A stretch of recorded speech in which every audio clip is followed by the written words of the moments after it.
Alors comme ça, toi aussi, t'as envie de marcher sur les mains comme le papa de la famille pirate? Si t'as cette référence, franchement, t'es fort. Tu l'as compris, dans cette vidéo, je vais pas te refaire le topo. Tu l'as vu avec le titre, tu l'as vu avec la miniature, tu l'as vu avec mon introduction. Aujourd'hui, on va parler de handstand, ou poirier, ou ATR, ou il y a beaucoup trop de noms pour ce truc. Concrètement, tu te prends toi et tu te retournes, et voilà, avec les mains vers le haut. Mais du coup vers le bas. Bref, t'as compris de quoi je parle. Je vais appeler ça le handstand parce que c'est comme ça que je l'appelle, c'est comme ça qu'on l'appelle dans le street. En gymnastique, peut-être qu'on l'appelle différemment, dans le langage courant, on l'appelle encore différemment, bref, c'est un bordel. Je vais l'appeler handstand et s'il te plaît, appelle-le handstand également. Bon, à la française, ça donne handstand. J'ai plus l'habitude de le dire comme ça aussi. Et pour moi, c'est un des premiers trucs que j'ai appris dans le street.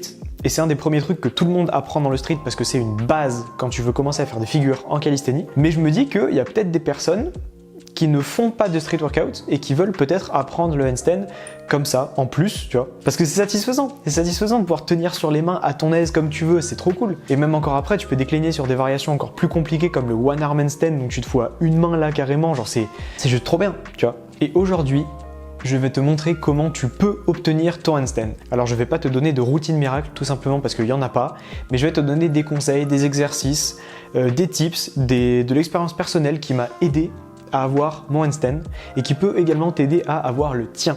En tout premier lieu, qu'est-ce que nécessite le handstand? Le handstand nécessite que tu puisses tenir le poids de ton corps sur tes épaules. Donc déjà, il faut que tu aies un minimum de base musculaire. Pour avoir la base musculaire, quoi de mieux que de faire des exercices pour renforcer les muscles qui sont engagés lors du handstand, à savoir les épaules, les trapèzes, qu'on appelle scapula aussi plus ou moins, les grands dorsaux un petit peu, pas beaucoup, et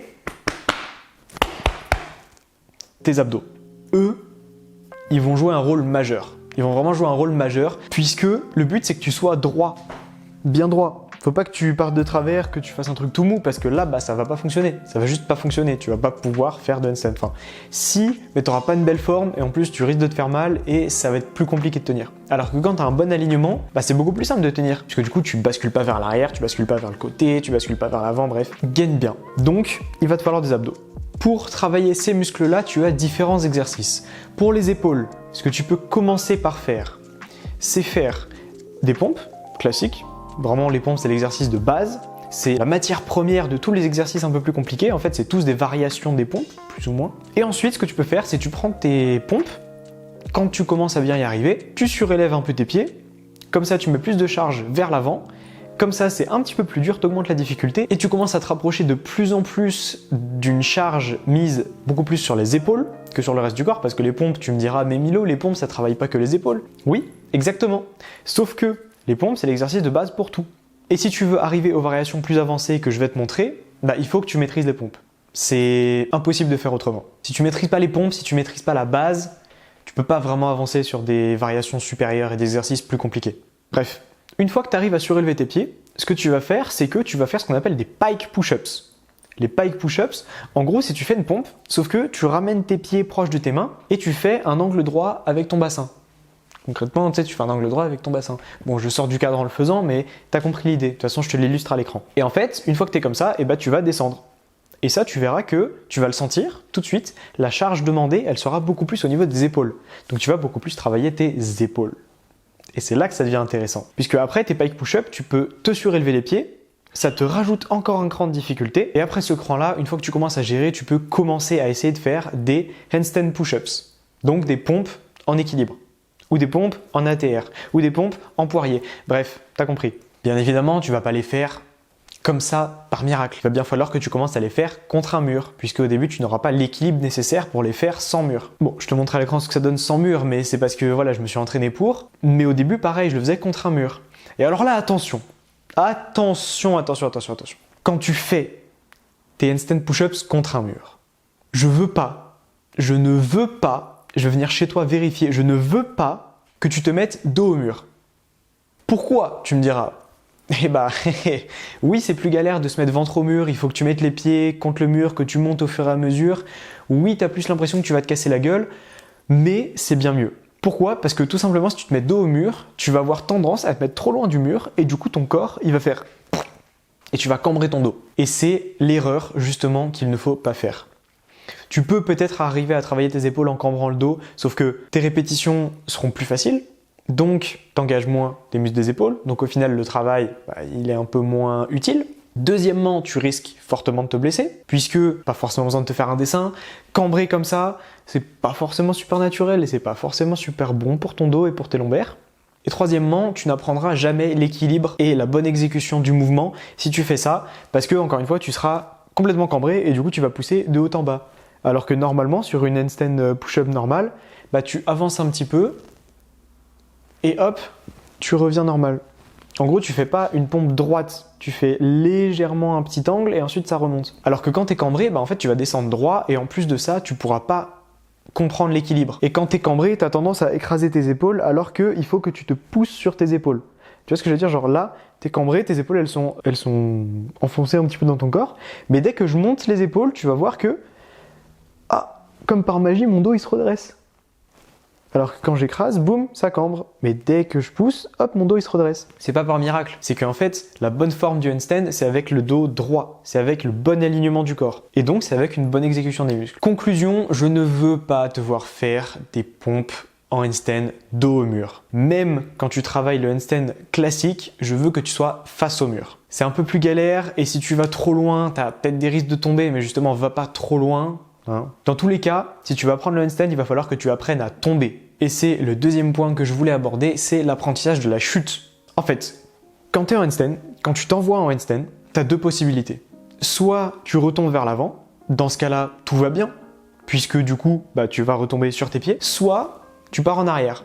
Et quand tu pars en arrière, si t'es pas habitué et que tu sais pas te réceptionner, tu vas faire un plat dos. Et le plat dos, encore une fois, j'ai pas besoin de te faire un dessin, ça fait pas que du bien. Mais du coup, là, tu vas me dire, mais Milo, comment j'évite de faire un plat dos? Eh bien, il faut que tu apprennes à tomber. Et en gros, la technique que j'ai et que tout le monde fait quand on commence à tomber en handstand, c'est que tu sens que tu commences à tomber en arrière, tu vas lâcher une main. Au début, c'est pas très instinctif. Donc au début, je te conseille soit de faire contre un mur, soit de mettre un tapis derrière. Au cas où, justement, tu fais un plat dos. Donc le tapis, tu le mets pas devant, tu le mets derrière toi. Mais en fait, dès que tu commences à tomber, tu vas enlever une main et tu vas faire une rotation de ton corps. Je te l'illustre actuellement en vidéo pour que tu comprennes et je te le mets au ralenti pour décortiquer le mouvement. Là, tu vois que je m'apprête à tomber en arrière. Et ce que je fais, c'est que j'enlève une main, hop, j'enlève ma main et je fais une rotation de mon corps pour, hop, retomber avec mes pieds. En fait, c'est simple, c'est que, regarde, imaginons que là, mes deux doigts, c'est mes mains. Si tu pousses vers l'avant, quand tu retombes vers l'avant, du coup, tu retombes sur tes pieds. Et quand tu tombes vers l'arrière, en fait, tu as juste à faire une rotation de 180 et tu es de nouveau dans le sens où tu retombes sur tes pieds. Donc en fait c'est ça, c'est juste tu vas tourner, comme ça tu retombes sur tes pieds. Et comme ça t'évites de faire un plat dos. Tu vas voir au début ça peut paraître un peu chelou, mais au fur et à mesure ça va devenir de plus en plus intuitif. Et dès que tu vas tomber, tu vas réussir à te rattraper et tu vas éviter de te faire mal. Parce que bien sûr, mon objectif c'est que tu obtiennes le handstand, c'est pas que tu te casses le dos avant de l'avoir. On est d'accord. Et dans tous les cas, l'apprentissage de la figure, ça passe aussi par l'apprentissage de la chute et l'apprentissage de l'échec. D'ailleurs, j'ai évoqué un point intéressant là. J'ai parlé de faire des handstands contre un mur. Parce que, en dehors des push-ups, ce que tu peux faire, c'est juste faire un handstand contre un mur. C'est comme ça d'ailleurs que tu vas commencer à le comprendre au début. Tu vas pas lancer des handstands dans le vide comme ça. Au début, tu le feras contre un mur. Encore une fois, tu le feras face au mur. Je veux pas te voir faire un handstand dos au mur, je te l'ai déjà dit. Donc au début, tu vas te mettre contre le mur.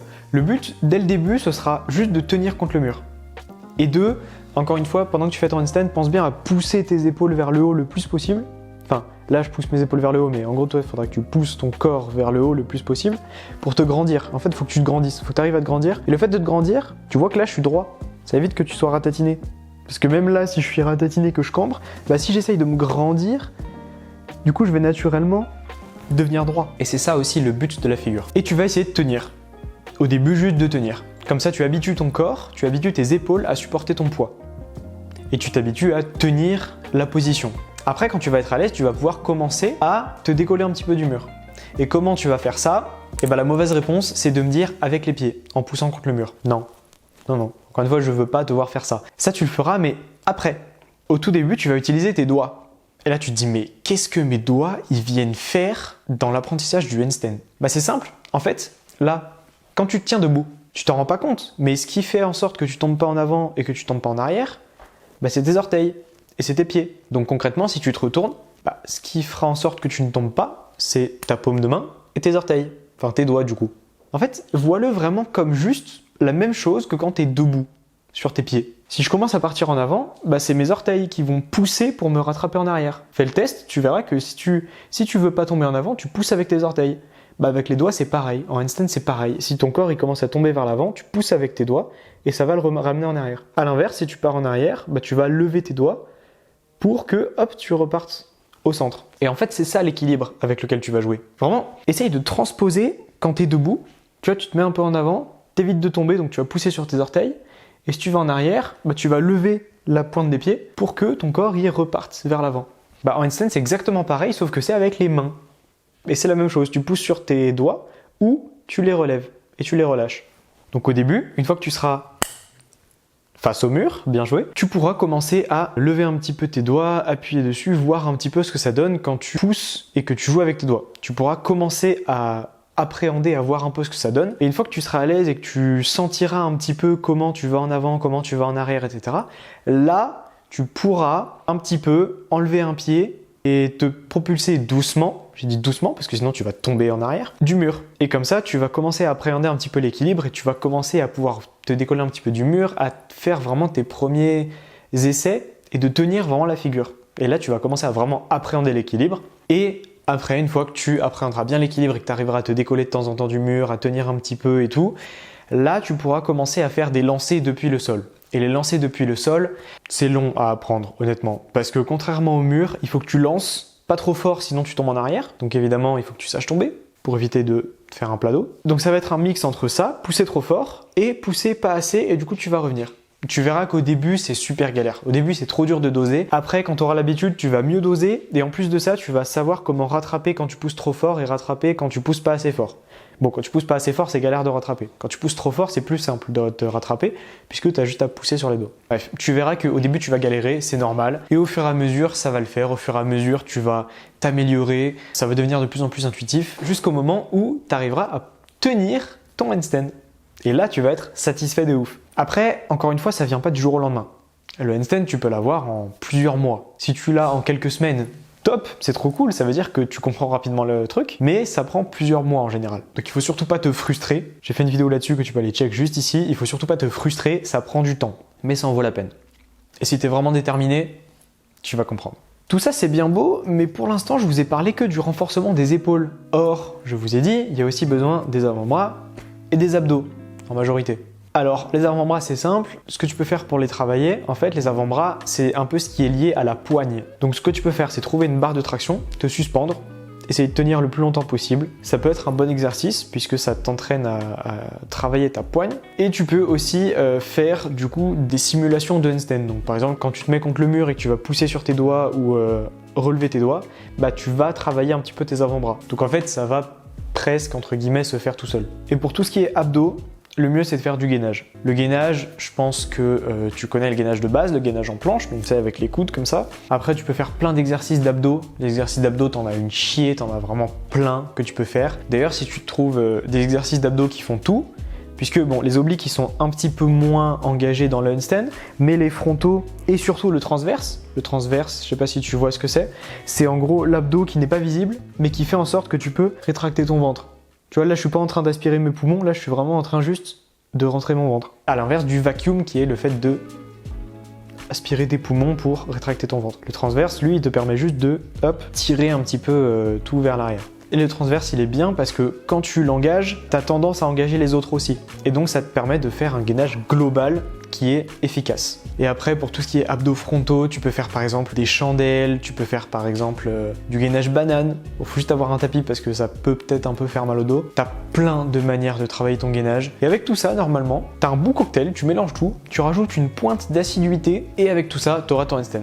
Et la petite pointe d'assiduité, bah en fait, c'est de le faire régulièrement. Le mieux, c'est d'en faire tous les jours, puisque le handstand, c'est pas quelque chose qui te nécessite beaucoup de force, donc tu peux enchaîner plusieurs jours d'affilée. Le mieux, c'est de le faire tous les jours. Pourquoi ? Parce que c'est un mouvement que tu dois comprendre. Il faut que tu comprennes l'équilibre, il faut que ton corps et ton cerveau surtout comprennent le mouvement. Et donc le fait de le répéter tous les jours, ton cerveau il adore la répétition. Donc si tu lui fais répéter, et ben il va le comprendre plus rapidement. D'où l'intérêt d'en faire tous les jours. Je te dis pas d'en faire 2 heures par jour tous les jours, mais au moins fais quelques essais. L'avantage avec le handstand, c'est que tu peux faire quelques essais par-ci par-là pendant ta journée quand tu as du temps. C'est pas trop dérangeant. Donc profites-en. Et dernier point important, mais qui n'est pas des moindres, échauffe-toi bien les poignets et les épaules. Parce qu'en fait, faire du handstand au sol, ça te demande pas mal sur les poignets. Et si tu t'échauffes pas les poignets, tu risques d'avoir mal aux poignets dès le début. Et ça, c'est pas forcément ce qu'on veut.